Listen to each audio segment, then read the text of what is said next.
Hello and good morning. Good So morning. today we're talking about upgrading to sell and 5 home improvements that you can actually do that gives you big payoffs.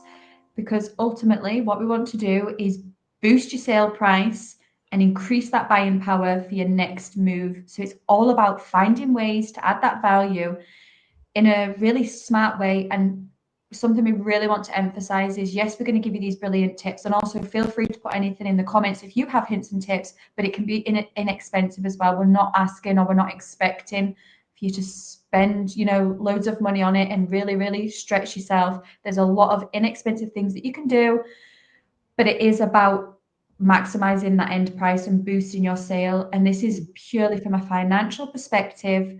Upgrading to sell really does mean like focusing on those improvements that then turns your home into that magnet for a buyer, because there's a lot of competition out there. So what are you doing to stand out? What are you doing to meet that demand? So with that in mind, we've put together kind of like a hot list, if you like, of popular choices and things, for things that you can do to help you get sold. So what would you say some of those are, Perry? So for me, definitely the kitchen is the hub of a home, isn't it? And if it's a couple looking to buy, then definitely, or even the family, one of you is always going to be the person that's in the kitchen. So remodeling your kitchen's a big thing because that's the thing that a lot of decisions are made on. The kitchen, I would probably say, in the space is maybe the 50% part of a property, isn't it? And what you need from it. Yeah. You can, in some instances as well, if you've got the time and you've got the financial backup to do it, is convert your loft. So you could maybe add additional bedrooms and wet rooms up there. Again, if you've got time and you're planning this for a future thing, it's not something you're doing immediately, you could put extensions on. So again, just adding additional rooms, especially today, because a lot of people like that garden room feel, don't they? So that can always be a good thing. And as I say, the garden room's a big part of that. Exterior upgrades are a big thing as well. So what does that look like in regards to the curb appeal? Because the exterior thing is the thing that's going to capture people to begin with. So your general photo, or when we do their pre-photo videos, Sophie, the first thing people see is the outside of the house when we point at it standing out front. So yeah, the exterior is a big thing. Money makes money as well. It's something that we absolutely are going to be speaking about. But in investing in the right upgrades will actually give you and the person buying your house a better living experience. And if that happens, actually what then does is it transfers that into a better profit for yourself, because the chances are they're likely to offer more if they think that they're getting a better buyer experience. People generally who are buying have in the back of their minds that they may need to do upgrades. So they're thinking, I might need to put a new bathroom and new kitchen, I might need to landscape the garden. So they will have a little cluster of money that they're planning to invest in that home. So if your home offers all of that, actually chances are they may offer more for your house because they know they don't need to do it because you've done it. You've saved them a lot of time, inconvenience and mess. So that's a big thing as well. So I think the remodeling of the kitchen is probably the thing that we're going to kick off with, Sophie, isn't it? Yes, absolutely, because you're absolutely right. They're the hub of the home. It normally is the heart of the home where people congregate. It's where you catch up at the end of a day, and it's less probably now, more of just somewhere where you do your kind of cooking duties and your chores, and it is more of that entertaining and social space, whether it be family and friends. But buyers love that sociable kitchen space. And it makes it then a real kind of joy to sit and eat at the end of the day and catch up and unwind, especially if you've perhaps got family over or the girls have come round. It really is that kind of hub. So things that you can look at to do that is, have you perhaps got your kitchen and then a separate room, perhaps an additional reception room, or your dining room separate, but actually what is the option for opening that up? And making it one big open flowing space. Is there perhaps space to extend at the side, and add an additional kitchen space? And something that people are doing as well when they're opening up their kitchens is, if it's backing onto the garden, they're then obviously opening up with bifold doors or big patio doors, which is letting that light flood in, but it's then also giving you that outdoor indoor kind of feel.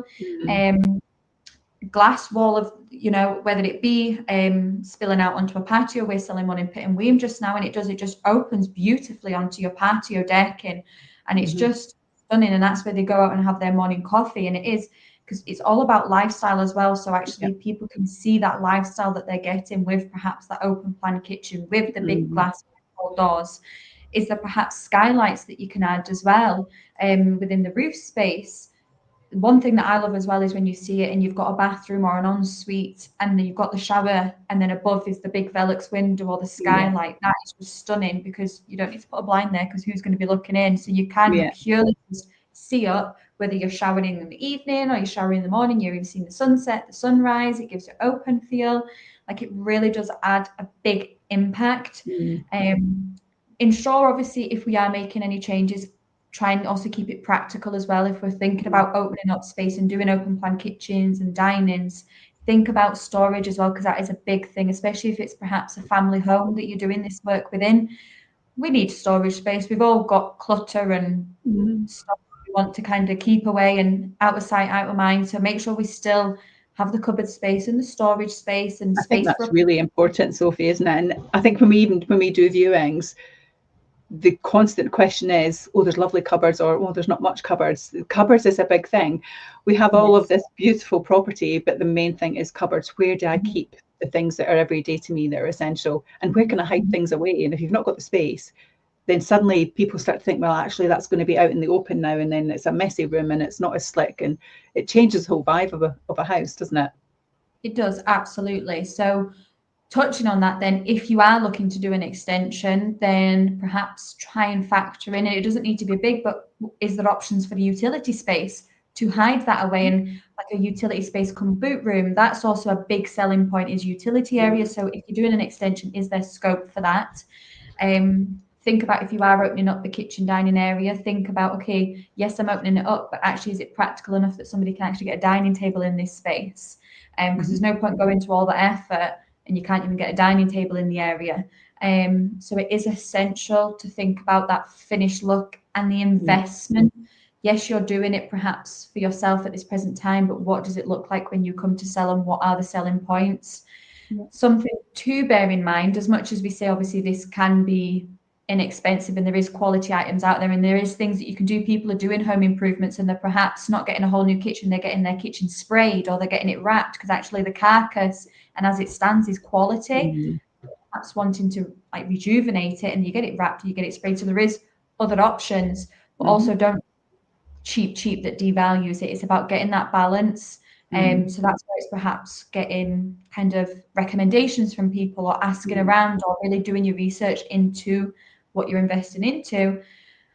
But also on the flip side of that, without, overwhelming you, also don't go crazy and overspend, because sometimes you can do that where you go all singing, all dancing and really do overextend and overspend. And then chances are of actually being able to gain that back is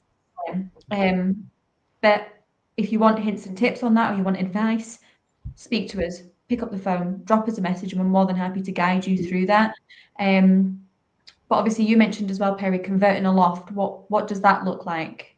I think for me, loft conversions are one of the most popular ones that people use, isn't it? Because the space is already there. So you're not necessarily creating an additional space to your house. And I think that that's a really easy one for people to be able to convert it.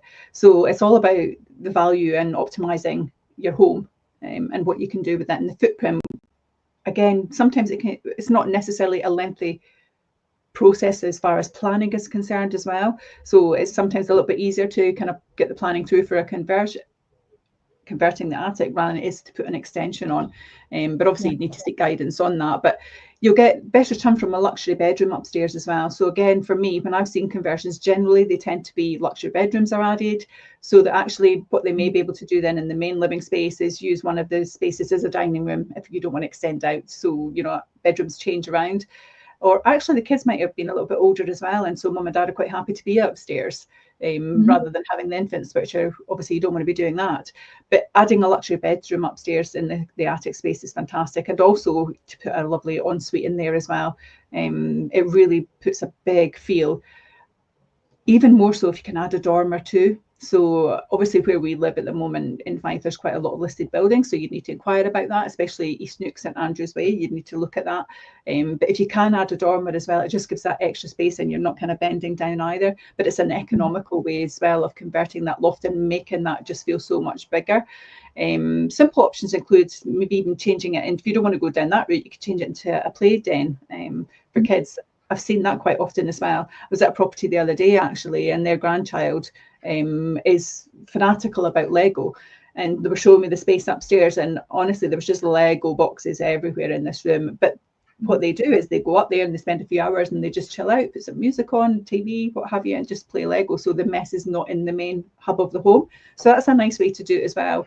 Again, obviously since COVID, a lot of people are working from home, so it's a great choice as well to put an office up there. So again, you're just giving all these additions to people, because if your viewer is walking around your home and they're thinking, actually, I'm going to have to give up that smaller room because I need a home office, or I'm going to have to give up the dining space because I need a home office. But if they've got this opportunity upstairs on that third level or second level, it's a real good opportunity to kind of show that your house is flexible and offers them what their life really requires. So that's always a really good time and way to use the space. And we see that a lot just now, don't we? Home offices up there and social spaces. But also wellness spaces. A lot of people, again, since COVID, have created outside in the garden, they've created buildings that they can do things in. But if that's not an option, people have created the wellness space upstairs. So again, somewhere quiet they can go and listen to their vinyl or read a book or whatever. So that's a real good way of using it as well. So even if you don't want to go all in spending a lot of money to do a complete conversion of your attic space and loft space, you can actually then do it quite economically and offer some other flexibilities as well. So that's a good thing. Again, a proper staircase is a big add, because if you've just got a pull down that's going up and down, then people sometimes think, well, actually, we're going to have to permanently leave it down, or we're going to have to keep bringing it up and down. And what if I'm up there and it's in the way down? And it just can cause a bit of kerfuffle with families, can't it? I was doing a viewing the other day, and the daughter had gone up into the loft space, and she was like, oh, I would love this as my bedroom, but then would that mean at night when I was sleeping this had to be open, and if I wasn't to come down in the middle of the evening, how would I get down? And so it kind of jittered a little bit. So if you can put a proper staircase in, then that's always a really good way to do it. It has more value as well than just having a ladder that comes up and down, and it gives the privacy as well to the person that's up there. And if you're wanting to use it as well as a office space, you might be doing confidential work as well that you don't want your family hearing, and so it's good if you can actually close that space off as well. But I think installing skylights, again, when you're considering those as well, it's good to try and put a skylight in there, because you don't want it to be dark, of course, and just reliant on a light. Just even for yourself, when you're in that room, you want to be able to enjoy it and have natural light. You mentioned it when you're showering and you've got skylights, you want natural light coming in, don't you? Otherwise you can kind of lose track of your day and yourself. So think about that, whether you can put a skylight in. Does it interfere with potential future spots of maybe, you want to go down an eco route as well? Maybe you want to eventually add solar panels. Is that going to interfere with that? So it's about really thinking it through. And there's lots of people out there who can give you really good advice. There's some great architects in Fife that can really help you with how you can maximise the space up there as well. But there's good ways of doing it that are economical. It doesn't need to be all in thousands of pounds that you're spending. There's good ways of utilising space that you've got in your home. Most loft conversions are treated as permitted development. Only require building regulations really if you're putting dormers, etc. on. So again, just check with your local authority first before you kind of embark on this, because specific streets can be different. If you're in a conservation area, it could be different. So you could be one street behind isn't protected, but you might be if you're in that conservation area. So these are things that you just need to double check before you kind of embark on it, because if you do it without checking, that can be pretty expensive, because if you are then found to have done it, they can actually insist that you convert it back to the original state, and that can be very costly. So definitely do your homework before you start a potential conversion would be my thing. Definitely. So then moving on then, if you don't perhaps go into your loft space, you can then think about adding that extension. And more floor space obviously does mean more rooms, which then you're increasing the footprint of the property, which then in hand obviously increases the value of the home.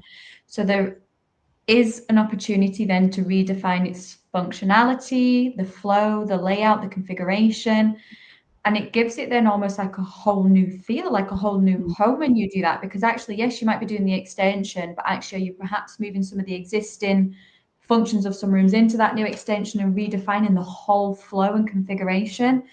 Is there perhaps unused or underutilized space at the side of your home that could be a fantastic opportunity to expand, whether it be a new living area, the home office, the bedroom?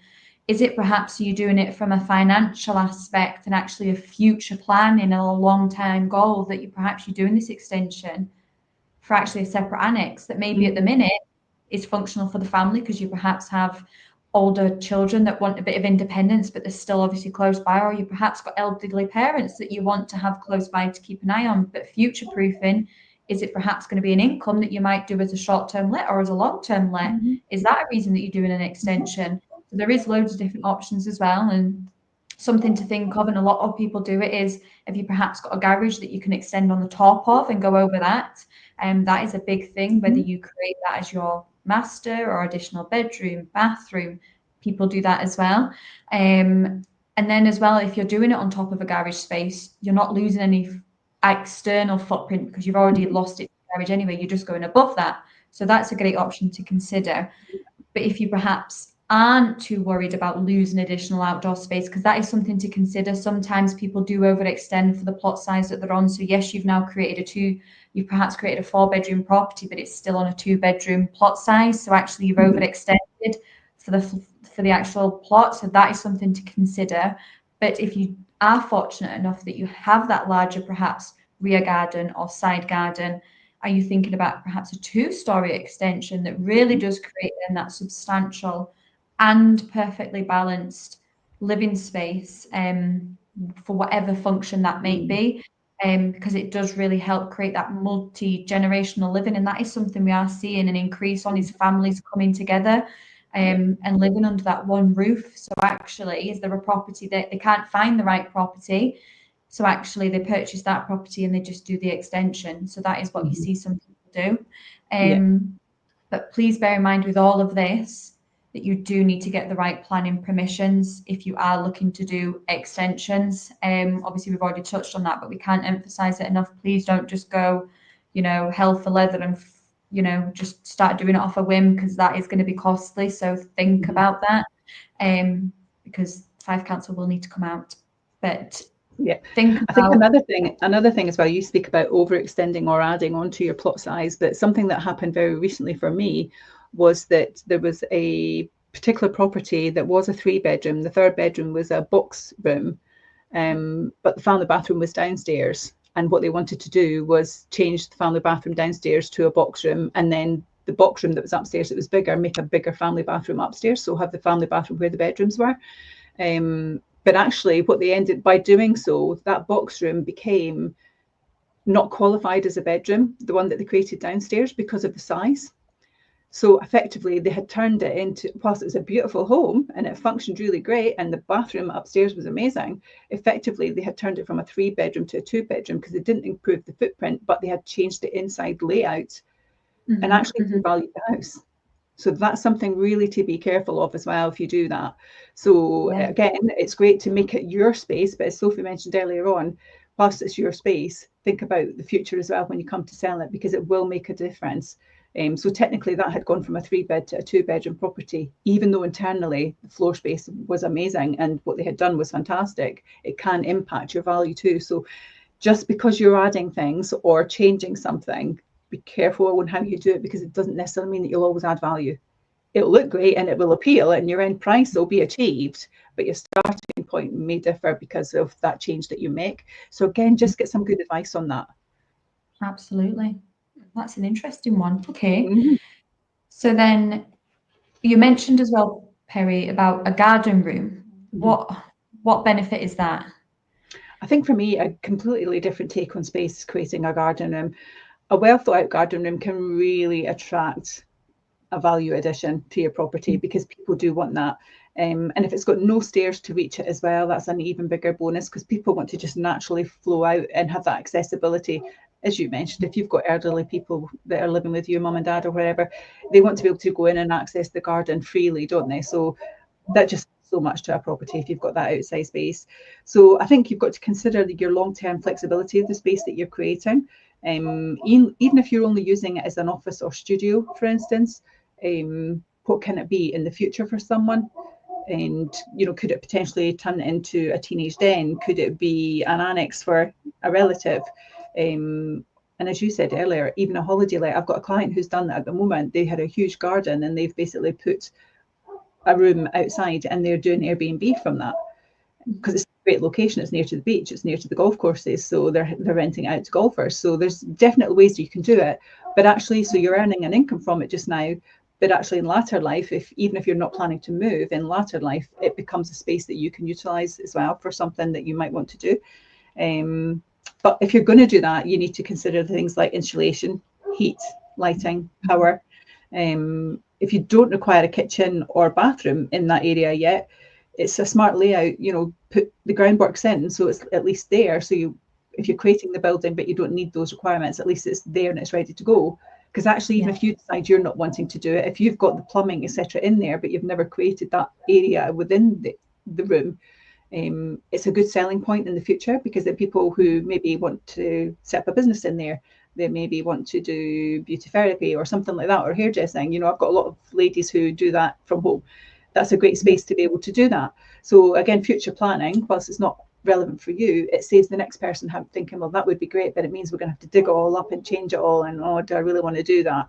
So again, just think about what the future space might look like, not necessarily just what you're using it for today. So that's always a really good tip. And again, when it's nicely insulated as well, people feel that they can go out there. There's nothing worse if you've got a garden room, especially if you're doing your viewings in wintertime and you go out there and it's freezing, or you go out there in the summer and it's roasting. So it's about getting that balance right as well in those spaces.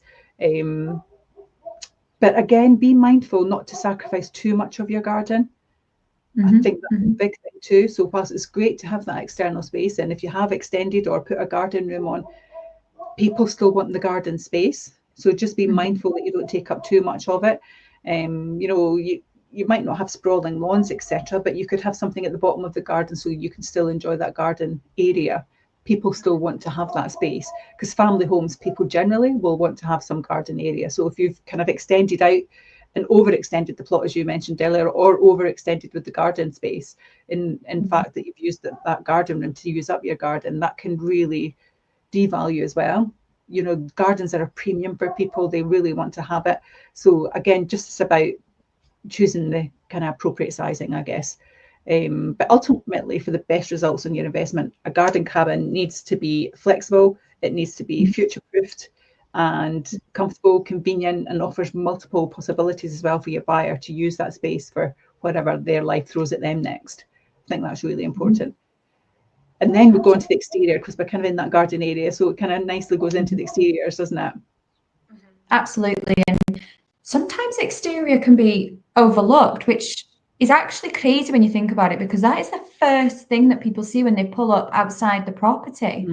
And as well, it can actually be the least disruptive, because it's happening outside. It's not actually within your living space. You're not living in upheaval. It's externally. But it's often so overlooked. And think about it, if perhaps if you do go to market and your potential viewer or buyer is driving past, they've had a look online and they go, okay, let's just go and do a little drive-by before we book a viewing. If they then do that drive-by and, I don't know, it's needing a fresh lick of paint on the render, or the window frames are dirty, or the paint's chipped, or it's just not got that curb appeal, it does actually put people off. So the outside exterior and the renovations and even just the curb appeal are so important, and it really can be the difference between selling and sticking. And when we speak about your exterior, it's things from like your windows, for example. Are you perhaps in the last kind of 10% of homes in the UK that isn't actually double glazed? Are you perhaps still sitting with single glazed windows, which obviously in the day and age that we are just now, we're all about obviously energy efficiency, and obviously that isn't going to be desirable, and that is going to devalue the home, and especially when the home report is done. And that is something that will especially be noted, especially on the EPC. So think about that as well. What is your windows? And then the exterior in terms of the paintwork. So that's from the front door to the window frames, to the render, to the repointing. Is there perhaps damaged brickwork? Do we need to look at getting that done? As well, look up. People often don't look up. So yes, we walk to the front door, but actually look right up, whether it be the roof space, and even think about your gutters as well. Do they need repairs? Do we need to look at replacements? Because again, that is what people look at, because as soon as they look up and if they perhaps see damaged tiles or a dodgy roof or even vegetation in the gutters or cracked gutters or gutters falling off, people see that and automatically go, this isn't a cared for home. Okay, if that perhaps is happening, is there a knock-on effect? Is there then leaks perhaps that are taking place? Is there a blockage somewhere?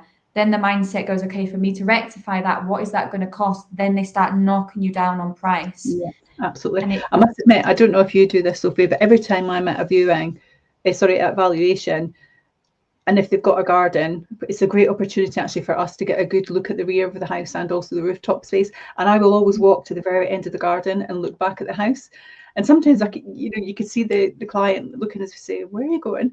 And I'm like, I want to just go to the end of the garden, look back at the house, reflect, and have a good look at it. And that's a good way for us as well to eyeball it, so that then we can give that honest feedback. Because if the gutters are overflowing with vegetation, it's a good way for us to say, actually, it's worthwhile you getting someone out to clear all that, because it'll be better for the home report, it's better for your viewing, it'll be great for your pictures. So it's little things like that that come into what we do as well, that actually not necessarily are thought of, but it's a good way to give the client insight as to how best to prepare their home, isn't it? Absolutely. And another big selling point as well, and what people are looking out for, is parking. What does that look like? Is there a driveway space, or do I perhaps have to park on street? But is there the potential to create off-street parking in the front garden, for example? Because that can be really profitable and add value if you have got that driveway space. And again, it doesn't need to be expensive. If you've perhaps just got a laid-to-lawn front garden space, we're not expecting you to go and get a full monoblock driveway if that's not within the budget. You can do inexpensive, and you can actually just do a chipped driveway. But something to note, if you are looking to do perhaps a driveway, what we would strongly recommend is contacting the council and getting that drop curb in, because if you don't get that drop curb in, then we can't actually class it as a driveway. As much as we can see it is, we can't class it as. So if we're going to do that, if we're going to go and do a driveway, just get the curb drop, contact the council and look at getting that done, because that again does add value. But the off-street parking, especially if it's a family home we're looking at, or even if we're just wanting to be more accessible for people, it can be so profitable, because they again, it's the day and age that we're in. People will then look, okay, driveway, that's perfect, especially if we've got an electric vehicle. I can then get a hookup point. I'm not having to trace the cable over public pavement and down onto the street. So it's all these little things that all help towards that future proofing. And with all of this, the main thing here is curb appeal, because it's truly what matters. You have a very small amount of time to capture somebody's attention. Drive-bys happen, as I've mentioned, so it really is that lasting impression, and it's investments that really are worth making. Yeah, absolutely. I think for me, that's the biggest thing. I think that if I could give you final words on it, my thoughts would be, don't rush in and do something and then later regret it. So like everything we always say, do your homework, investigate, plan, because actually by doing so, you'll actually do it in a more cost-effective way as well. And you'll do it in a way that is right, which actually then doesn't hurt you at sale point. I think for me, that's probably the best feedback I could give. Absolutely. No, and I can't say any more than that, Perrie. You're absolutely right. Perfect. Well, thank you, everybody. If you have experience of this, then by all means, please feel free to kind of make some comments. If you're watching this even back later on after the live event, then again, we're always online. We can answer any questions or take on board some of your points that we can maybe share with others that have gone through the same experience. And that's it from us. Thank you very much. There we go. Have a great weekend. Take care. Take care.